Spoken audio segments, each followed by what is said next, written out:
శివనాథుడైన యేసుస్వామి యొక్క దీవెనలు ప్రభు మీకు అనుగ్రహించునుగాక. ఆమేన్.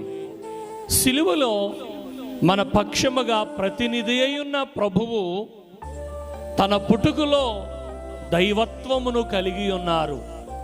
తన స్వభావములో దోషరహితుడై ఉన్నారు. తన క్రియలలో శక్తిమంతుడై ఉన్నారు. తన కృపలో ప్రేమ గలవారై ఉన్నారు.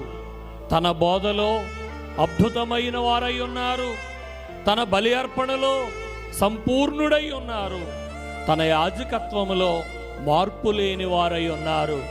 ఇన్ని స్థితులు కలిగిన సిలువనాథుడు నీ కొరకు నా కొరకు సిలువలో బలి అవుటను బట్టి మనమందరము రక్షింపబడుచు ఉన్నాం. అటు రక్షణ ప్రభువు మనెల్లరికును అనుగ్రహించునుగాక. ఆమేన్.